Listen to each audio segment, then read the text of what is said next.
नमस्कार, आज की खबर में आपका स्वागत है। मैं हूं आपके साथ शिखा मेहरोत्रा। हरियाणा की सभी 90 विधानसभा सीटों पर मतदान जारी। हरियाणा में 1 बजे तक हुआ 36.69% मतदान। पंचकूला में 38.7% मतदान। अंबाला में 42.2% मतदान। यमुनानगर में 47.4% मतदान।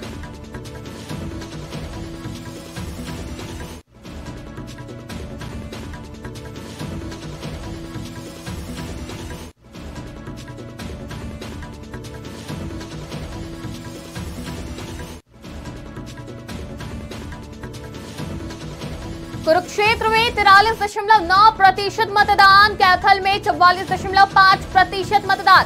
करनाल में 41.1% मतदान। पानीपत में 42.4% मतदान। सोनीपत में 38.6% मतदान। जींद में 43.5% मतदान। फतेहाबाद में 42.8% मतदान। सिरसा में 39.5% मतदान। 1 बजे तक के ये आंकड़े सामने आ गए हैं। हिसार में 41.4% मतदान हुआ है। भिवानी में 40.2% मतदान। चरखी दादरी में 40.8% मतदान हुआ है। रोहतक में 37.9% मतदान हुआ। इज्जर में 40.3% मतदान। महेंद्रगढ़ में 38.9% मतदान हुआ है। रेवाड़ी में 38.2% मतदान। गुरुग्राम में 33.2% मतदान। मेवात में 45.1% मतदान। पलवल में 41.3% मतदान। फरीदाबाद में 32.5% मतदान हुआ है। और आप इन तस्वीरों में देख सकते हैं, बड़ी संख्या में मतदान केंद्रों पर मतदाता पहुंच रहे हैं, अपने मत का प्रयोग कर रहे हैं, जिम्मेदार नागरिक होने का फर्ज निभाते हुए नजर आ रहे हैं। तो 1 बजे तक के आंकड़े सामने आए हैं और मतदान केंद्रों पर बड़ी संख्या में लोग पहुंच रहे हैं, मतदान कर रहे हैं, अपनी कर्तव्य को पूर्ण करते हुए नजर आ रहे हैं। हरियाणा की सभी 90 विधानसभा सीटों पर मतदान जारी है। हरियाणा में 1 बजे तक 36.69% मतदान हुआ है। उम्मीद यही जताई जा रही है कि 6 बजे तक मतदान में तेजी आएगी और ज्यादा संख्या में मतदान होगा और अच्छा खासा यह आंकड़ा जाएगा मतदान का। अगर बात करें जिलों की, तो पंचकूला में 38.7% मतदान हुआ है। अंबाला में 42.2% मतदान हुआ है 1 बजे तक। यमुनानगर में 1 बजे तक 47.4% मतदान हुआ है। कुरुक्षेत्र में 43.9% मतदान हुआ है। कैथल में 44.5% मतदान। करनाल में 41.1% मतदान हुआ है। पानीपत में 42.4% मतदान हुआ है। सोनीपत में 38.6% मतदान हुआ है। जींद में 43.5% मतदान। फतेहाबाद में 42.8% मतदान हुआ 1 बजे तक। सिरसा में 39.5% मतदान हुआ है। हिसार में 41.4% मतदान हुआ है। भिवानी में 40.2% मतदान। चरखी दादरी में 40.8% मतदान हुआ 1 बजे तक। रोहतक में 37.9% मतदान हुआ है। इज्जर में 40.3% मतदान हुआ। महेंद्रगढ़ में 38.9% मतदान हुआ है। रेवाड़ी में 38.2% मतदान 1 बजे तक हुआ। गुरुग्राम में 33.2% मतदान हुआ है। मेवात में 45.1% मतदान।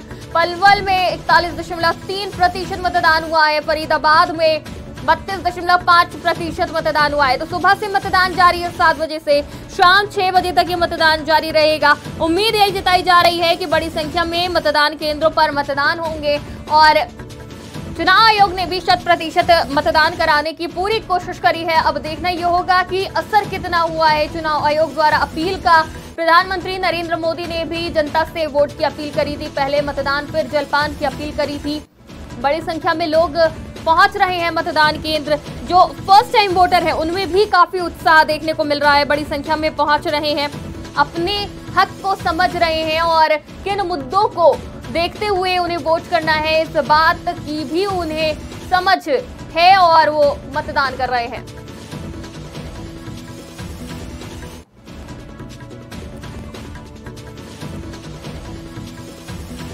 इस खबर पे ज्यादा जानकारी के लिए हमारे साथ संवाददाता पवन कुमार जुड़ चुके हैं। पवन, मतदान केंद्रों पर किस तरह की हलचल देखने को मिल रही है? सबसे ज्यादा कौन से मतदाता नजर आ रहे हैं इस वक्त मतदान केंद्रों पर? जी, अब की बार मतदाता जो है हम देख सकते हैं कि यंगर जो है वो ज्यादा आ रहे हैं, जो पहली बार मतदान कर रहे हैं। हमारे टोहाना विधानसभा क्षेत्र के अंदर जवान युवक जो है वो उनमें उत्साह बहुत ज्यादा नजर आ रहा है। और जब बातचीत उनसे की तो उनके पास फ्यूचर के लिए जो प्लानिंग है वो सिर्फ एक एजुकेशन और रोजगार को लेकर के, एम्प्लॉयमेंट को लेकर के ज्यादातर युवाओं ने अपनी प्रतिक्रिया दी है। और लेकिन अब की बार जैसा कि आपने बताया कि अपील भी की है श्री नरेंद्र मोदी जी ने कि ज्यादा से ज्यादा मतदान करे। इसके साथ ही लोगों में उस चीज का फर्क भी देखने को मिला है। जी, असर तो देखने को मिल रहा है, लेकिन फिर भी कुछ जगह पर मतदान प्रतिशत थोड़े कम नजर आ रहे हैं। इसको देखते हुए क्या लगता है, क्या शाम तक मतदान प्रतिशत बढ़ेगा? जी जी जी, बिल्कुल। ये क्या होता है कि सुबह सुबह और शाम का समय ऐसा होता है, सुबह वो लोग ज्यादा आते हैं जिनको देर तक वापसी घर होती है, तो सुबह अपना मतदान करके वो निकल जाते हैं काम पर। और दोपहर का समय थोड़ा सा स्लो चलता है, उसमें भीड़ बहुत कम होती है। तो शाम को जब वो अपना काम दोपहर तक खत्म करके आते हैं तो वो मतदान के लिए आएंगे। तो पिछली बार भी जैसा देखा था उसी तरह से ही मतदान की जो संख्या है वो बढ़ जाएगी। जी, और राजनीति की अगर बात करी जाए तो अभी तक कौन कौन से वीआईपी वीवीआईपी हैं जो कि मतदान कर चुके हैं? सेलिब्रिटीज की बात करें तो हरियाणा से आते कौन कौन से सेलिब्रिटीज हैं जो मतदान कर चुके हैं? जी जी जी, बिल्कुल। हम यहाँ पर जो जैसे कि जो जिस विधानसभा में मैं हूँ उस विधानसभा में सुबह आपको रिपोर्ट दी थी, वहाँ पर पूर्व पंचायत मंत्री देवेंद्र सिंह बबली अपना मतदान कर चुके थे। और दूसरी विधानसभा में जब मैं आया नरवाना विधानसभा क्षेत्र के अंदर, तो इस विधानसभा क्षेत्र में इनेलो पार्टी के जो प्रमुख चेहरे हैं, विद्या रानी जी है जैसे और सतवीर दबलैन जी हैं, उन्होंने अपने वोट किया है और लोगों से अपील भी की है ज्यादा से ज्यादा वोट करने के लिए। और दूसरी तरफ अगर हम बात करें, अनिल विज जी हो गए, उन्होंने वो मतदान कर चुके हैं। अपने मुख्यमंत्री जी कार्यवाहक हैं नायब सैनी जी, वो मतदान कर चुके हैं। तो काफी जगह पर कृष्ण बेदी जी है पूर्व मंत्री नरवाना से, उन्होंने भी अपना मतदान किया। तो लगभग जो वीआईपी हैं सभी ने अपना मतदान कर चुके हैं और लोगों से ज्यादा मतदान करने की अपील भी की है। जी, बयान भी अब सामने आ रहे हैं लगातार, क्योंकि अगर देखा जाए चुनावी माहौल, इससे पहले भी कई बयान आ रहे थे और आज भी बयान आए हैं। तो सबसे ज्यादा चर्चित बयान की अगर चर्चा करी जाए और वार पलटवार की, तो उस बयान के बारे में भी जानकारी चाहेंगे पवन। जी जी जी जी, बयान जो है विपक्ष द्वारा बयान जो किए जा रहे हैं खासकर हरियाणा के अंदर, तो फिर वो सिर्फ किसानों को लेकर के और रोजगार को लेकर के पलटवार या आपस में विपक्ष की और मौजूदा सरकार की सत्ता पक्ष की तरफ से आपसी बहुत ज्यादा बहस नजर आ रही है। क्योंकि इसमें मुद्दा सिर्फ किसानों का ही नहीं बल्कि स्वास्थ्य सेवाओं को लेकर के भी विपक्ष ने जोर शोर से इसमें आवाज उठाई है। और साथ में किसानों के लिए जो एमएसपी है उसके लिए, और साथ में जो फसलें खरीद है, उठान है मंडियों में, उसके लिए भी विपक्ष ने आवाजें उठाई हैं। लेकिन जो सत्ता पक्ष है उसने इसके यही जवाब दिया है कि किसान खुश हैं, उठान भी अपने समय पर हो रहा है और उचित रेट जो है किसानों को अपनी फसलों का मिल रहा है। तो दोनों की तरफ से कहीं ना कहीं से जो भी पलटबाजी होती है उसमें बयानबाजी सत्ता पक्ष की तरफ से जारी है। जी, जिस तरह से पवन ये मामला भी सामने आया है कि नूंह जिले से मतदान के दौरान भिड़ंत हुई है और पथराव भी हुआ, जहां पे पुलिस ने पहुंचकर मोर्चा संभाला, इसके पीछे की क्या वजह बताई जा रही है? देखिए, वहाँ की अपडेट जरूर है लेकिन वहाँ पर रिपोर्टिंग मेरी नहीं है, तो इसीलिए मैंने मेरी नॉलेज में है। लेकिन प्रशासन ने उसको कंट्रोल किया है और जो भी शरारती तत्व है उनके ऊपर उनके खिलाफ कार्रवाई करने के लिए भी प्रशासन ने बोला है और किसी भी तरह की अशांति नहीं फैलने दी जाएगी। शासन प्रशासन ने ये भरोसा दिलाया है। मैं नरवाना विधानसभा में हूं अभी, तो यहाँ की ज्यादा अपडेट दे सकता हूं मैं। जी पवन, तो क्या जिस जगह पे आप मौजूद हैं वहां पे शांतिपूर्वक मतदान हो रहा है या फिर कोई ऐसी छुटपुट घटनाएं सामने आई है?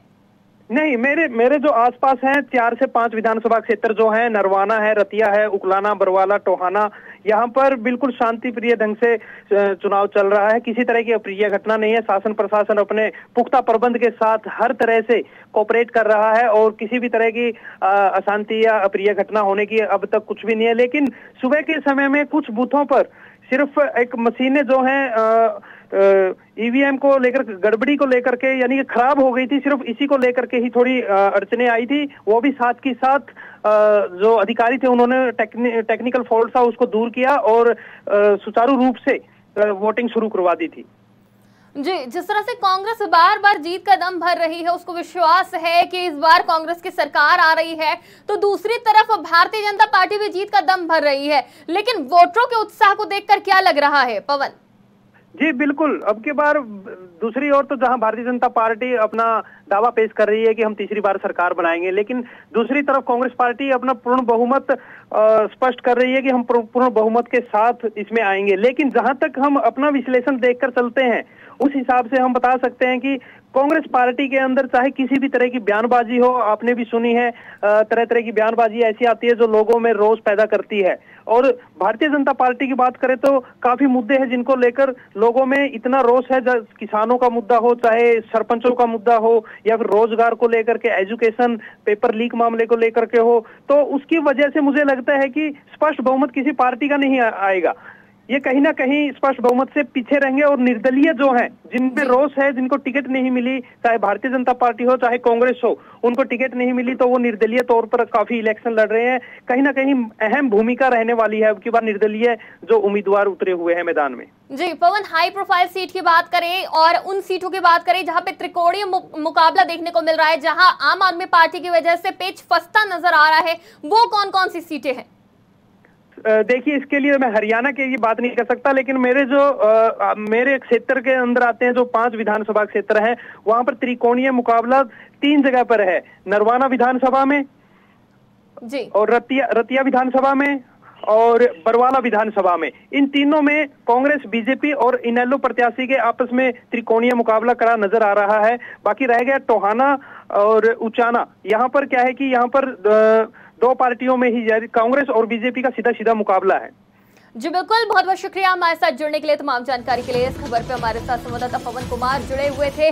तो काफी दिलचस्प मुकाबला देखने को मिल रहा है, कई जगह पे त्रिकोणीय मुकाबला है। तो वहीं कांग्रेस की तरफ से राहुल गांधी ने तो यही कहा था कि सीधा मुकाबला भारतीय जनता पार्टी और कांग्रेस का है। और अब अगर 1 बजे तक के आंकड़ों पर नजर डाले तो 36.69% मतदान हुआ है। 90 विधानसभा सीटों पर सुबह 7 बजे से मतदान जारी है, शाम 6 बजे तक ये मतदान जारी रहेगा। और 1 बजे तक 36.69% मतदान हुआ है। लोग घरों से बाहर निकल रहे हैं, मतदान कर रहे हैं।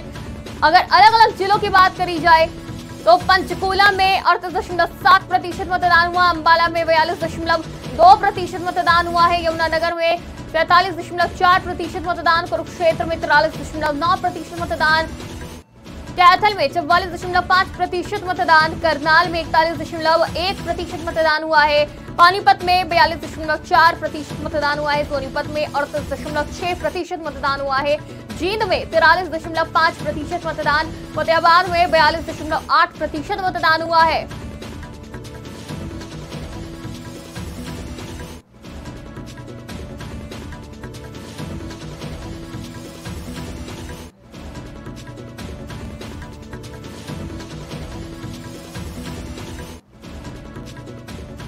फिलहाल के लिए इतना ही। देश और दुनिया की तमाम खबरों के लिए देखते रहिए आज की खबर।